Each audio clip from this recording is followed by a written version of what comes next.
everybody, it's Dr. Rick dropping in on you. Hope everybody is having a great start to your Sunday. Wherever you may be, whatever you may be doing, whatever you have planned. Look, I'm going to get right into this. As you know, we're in the middle of a fundraising boost. The goal was to raise $10,000 by the end of this weekend. I can tell you we're nowhere near that. We haven't even hit $1,000, not even close to that. But the work is still there. There's still work to be done. We're moving forward no matter what. But I am challenging those of you who believe in the work we do, those who consistently come and consume what I share, and believe in what we do and what I've been doing now for 30 years and what I've been doing openly on these social media platforms now for almost 14 years. I'm challenging you to support that work. That work requires time, energy, effort, and resources to consistently do it. It's not just about what I do in these videos. This is just me sharing the knowledge of what it takes. The work is being done, boots on the ground.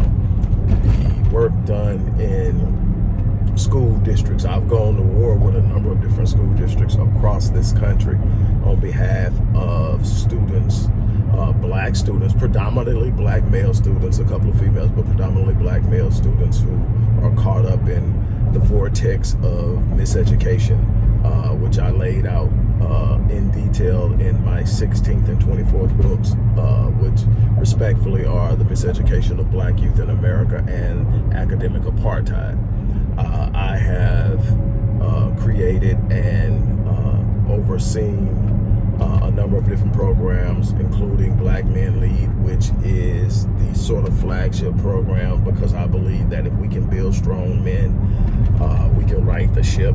And right now we have so many young black males who aren't properly socialized, definitely not racially socialized, into black manhood to be in a position to truly execute the role and the responsibility of what black manhood looks like and needs to be.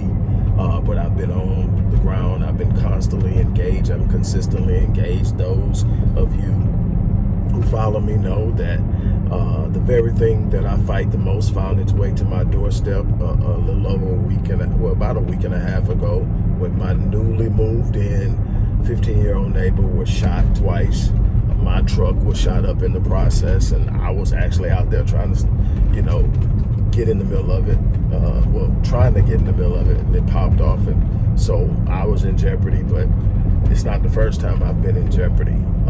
It's what it is, and people will sit up and say, you need to be careful, you need to be out there. The problem is, you can't have some sort of culpability in the problem and then sit back and hope it fixes itself. We're where we're at right now because we didn't do what we should have did back then. So the time to start is now. The time to step in. And the one thing a black man can't be is a coward. So no, I'm not going out looking for ways to get killed, but I'm not going to sit up and out of fear not take action. One of the most profound things that Dr. King said was, a man that doesn't have something for which he is willing to die isn't fit to live. I stand by that. Now, the things that I've been willing to die for over the course of my life have evolved, and they've become more valuable. They've become more honorable. They've become something that you can rest your legacy on. So in that sense, I am thankful for that evolution, but I still have that responsibility to go out there. And the thing is, if I were to die trying to save the life of a young black male, no matter how senseless the activity is, I would consider that honorable. Many would consider it stupid, because we're willing to throw our kids away. We're willing to sit up and say they're incorrigible. We're willing to sit up and say, I can't do nothing about it. We're willing to sit up and say, oh my God, I'm not. Their lives matter to me.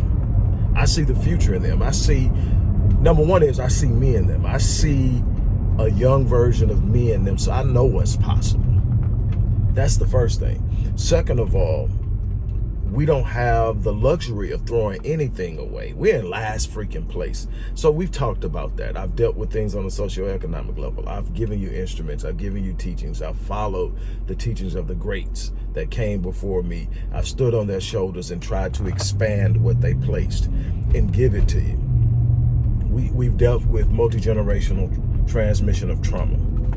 I've opened that up in great depths in my 19th book, Born in Captivity, and my 23rd book, The Undoing of the African American Mind. And I've done it in lectures, but I've also been very engaged in the community through programs like the one that we're doing here in Houston with Harris County Sheriff's Office, where we're working with families on reentry programs to reduce the recidivism rate, cut back on reoffending, so that these men can be in the lives of their children, because we understand that having a parent incarcerated is an adverse childhood experience, considered an ACE in 1 point. All they need is 4 of those, and it totally turns their entire life, upside down. Not just their childhood, but their adult long-term health outcomes are directly tied to the type of experiences they have. I've given that to you in depth and explained it to you. I will continue to bring it to you.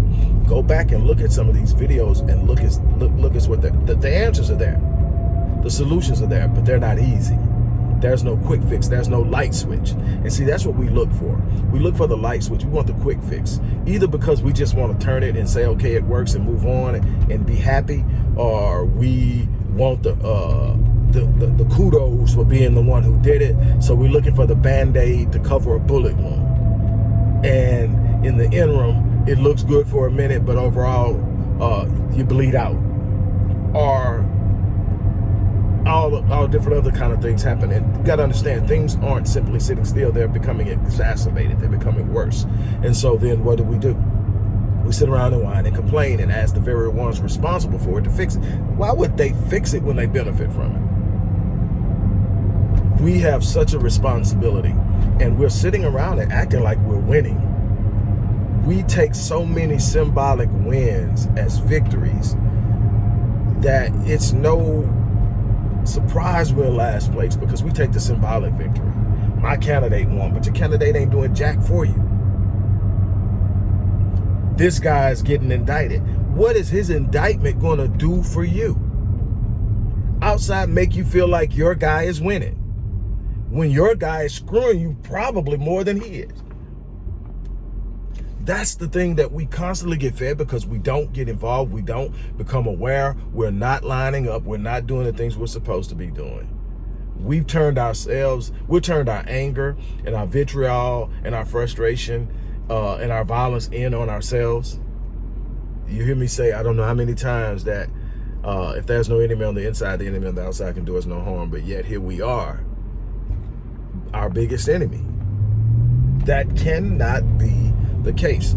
So when I'm asking you to support what I'm doing, I'm saying, look at the work, look at the body of work, look at what I've done, look at what I'm doing. Look, if it wasn't anything but the research and the dissemination of my findings, that is invaluable. But I'm giving you more than that. I'm on both ends of the spectrum. I'm in the research lab. I'm in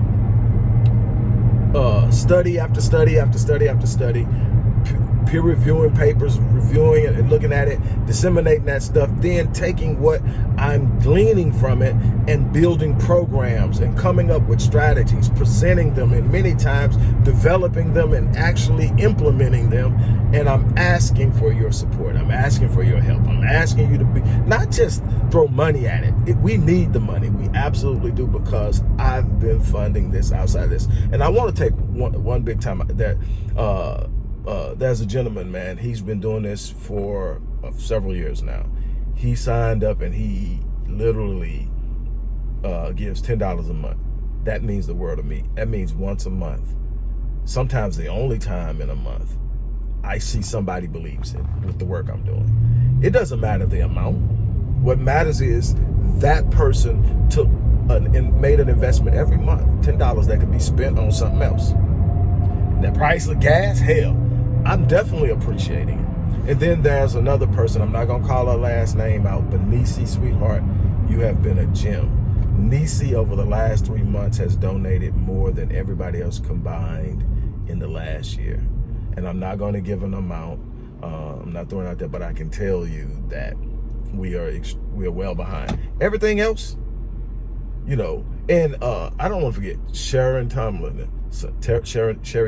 I'm going to acknowledge you. You've been a student, a mentee, a friend, a colleague. Dr. Sherry Tomlin, she donated during this period. Another brother, I cannot think of his name, but he also donated $30, and that's actually been it. And my thing is, if nobody else gives, I'm gonna keep doing what I do. But you know, it's almost like we are so easy to pass the buck. We're so easy to sit up, somebody else will do it, or he's got it, and not look at the responsibility of all of us to be a part of it. Because when I've got it at that level, that means I'm robbing my lineage to feed my passion. And I have to be real careful with that, because they are my number one responsibility. I mean, my people are not that far behind, but my kids and whoever my future wife is going to be are my number one responsibility, and then my extended family. And so how I leave them is extremely important. So I am challenging you guys. I'm going to be coming back at you again later on today with even more information. But I mean, we've dealt with so much. Now is the time for us to make a move. Now is the time for us to sit up and become involved and get engaged. I'm challenging you. I believed that when I set this out that we could do it. And it's not that we can't do it. It's that we're not doing it. I believe we could have hit the 10 grand easily. Hell, I got just on one channel, and this is going out to multiple channels. Just on one channel, I've got 8,000 subscribers. I've got close to 20,000 followers on just one Facebook profile, and I've got I don't know how many pages on Facebook where this is going to be going out. So, I mean, it's definitely possible. The thing is, it's too easy to be casual about what's going on. And let me tell you something. I talk about it landing on your front doorstep all the time. And I've had it land on my front doorstep. Hell, I've been shot more than once. That's why I don't throw these kids away, because I see me in them. I was unique. I was the kid in school, honor roll student, extremely gifted in you know, athletics, extremely gifted in the classroom, but in the hood, I had to survive. I know what that's like, and that's why I fought my ass off to get out of it, so that my kids wouldn't grow up in it. I see what they can be. I see their brilliance. I see the desire behind that hard veneer, that surface. I see the desire to be safe and to feel love and all of that. And I'm gonna die trying to give it to them. You know, say what you want to say about me, say whatever you want to say, but I'm not going to sit on it. I'm not going to lay back. I'm watching this stuff happen. Here's the crazy thing, and it's not just inner city. I have clients who are Black and affluent. You know, everything from, and I'm working with their kids, everything from Olympic swimmers to gifted college students to federal judges, all this stuff. And here's what I'm telling you. Those kids got it going on in a different way, because they're dealing with a different type of identity crisis, trying to find out where they fit in, because the image being thrown out there of what a black teen, a young adult male looks like doesn't fit them. And they're in a different world, and they're trying to find out and find themselves. And I'm telling you, no matter how successful they become in that world, if they don't discover the true nature of who they are, they're going to struggle. They are going to struggle. And so my thing is, what are we going to do? You know, fortunately for those kids, though, they have parents who have the means to come out and say, we're going to hire somebody like Dr. Wallace to work directly with our kid. And we're going to, you know, trust that we can get some ground that way. And I've had a great deal of success. But I've got kids that literally are struggling and suffering. Kids, not even 20 yet, struggling and suffering with suicidal ideation, depression, And you're fighting every day because the last thing you want is someone to die on your watch. I can't explain to you the intensity in which I engage every day, fighting for lives of people that 5 years ago I didn't even know. And I'm gonna go to the grave doing it. So again, I'm challenging you. If you believe in the work I do, let's line it up. Let's make some stuff happen. Look in the description box and choose the way that you want to give and give. On that note, I'm out of here. You guys have an unbelievable remainder of your day.